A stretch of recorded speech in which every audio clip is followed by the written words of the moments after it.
Here we have a problem on derivative. Okay, let's go to the question. Given that y equals to x raised to the power of cosine x, find dy over dx.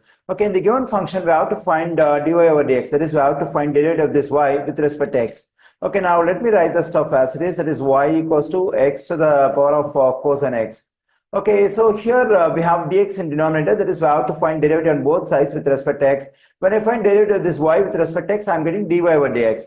But here, when I consider the stuff on the right side, we have variable at the exponent. When we have variable at the exponent, it's a bit difficult to find derivative. So our first work is to get rid of this variable, particularly the cosine x at the exponent. How do you have to get rid of this cosine x at the exponent? For that, we have to take a logarithm on both sides. When we take logarithm on both sides, we can use the properties of logarithm. In particular, we can use the power rule of logarithm to get rid of the variable cosine x at the exponent. So now what I'm going to do is I'm going to take natural logarithm on both sides, because the derivative will work only with the natural logarithms. Okay, now let me take natural logarithm on both sides. Then I'm getting ln of y. On the right side, when I take natural logarithm, then I'm getting ln of x to the power of cosine x. Then we have ln of y. Now I can use the power rule of logarithm over here on the right side, because whenever the argument of a logarithm is a power, then the exponent we have at the argument can be moved in front of the logarithm, and it has to be multiplied by the logarithm. So the exponent cosine x we have at the argument of this logarithm can be taken in front of the logarithm. Then I'm getting cosine x times ln x. Okay, that's all the properties we can use. Properties of logarithm can be used over here. So now what we can do is we can find derivative on both sides with respect to x. Let me write it. So differentiate with respect to x on both sides. Okay, whenever I find derivative of a logarithm, I mean natural logarithm, what I have to do is first I have to take one in numerator, because here I find derivative of this ln y with respect to x. So first, when I find derivative of this natural logarithm, I have to take 1 in numerator, and in denominator, the argument over here should be written, so 1 over y. Okay, now I have completed finding derivative of this natural logarithm. By chain rule, I have to do further derivative of this argument y with respect to x. When I find derivative of this y with respect to x, I am getting dy over dx.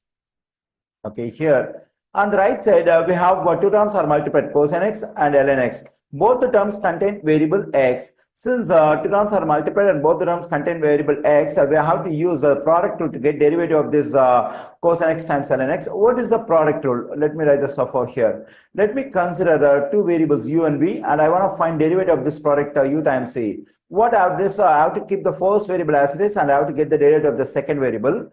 Then I have to take positive sign. Now I have to get the derivative of the first variable and keep the second one as it is. Okay, now what I have to do is here on the right side, so I have to consider this is u and this is v. That is, I have to keep the first term cosine x as it is, as I explained over here. Actually, this is a product to get derivative of the product of two variables. Okay, now let me keep the first one as it is, that is cosine x times, and I get the derivative of ln x. Let me take a prime for ln x because I'm going to find derivative for this one. Now let me take derivative of the first one, that is I'm taking prime for cosine x. I keep the second one ln x as it is. Okay, let me continue over here. Then we get 1 over y times dy over dx equals to cosine x. When I find derivative of this ln x with respect to x, it will become 1 over x positive. The derivative of this cosine x is negative sine x times ln x. Let me write it. So 1 over y times dy over dx equals to, and when I multiply this cosine x times 1 over x, I have to multiply this cosine x and this numerator 1. Then I'm getting cosine x over x. Then when I multiply this positive and negative, I'm getting negative sine x times ln x. Okay, now I need the dy over dx according to the question, but here on the left side, dy over dx is multiplied by 1 over y. So to get up the denominator y, what I have to do is I have to multiply both sides of this equation by y. So let me do it. So y times 1 over y times dy over dx. On the left side, I multiplied by y. On the right side also, I have to multiply by y. Then y times cosine x over x negative sine x times ln x. Let me write it. So here is y will cancel out. We just get dy over dx on the left side. On the right side, for this y, we can plug in x to the power of cosine x. When I do so, I'm getting x to the power of cosine x times cosine x over x negative sine x times ln x. So now I got dy over dx for the given function.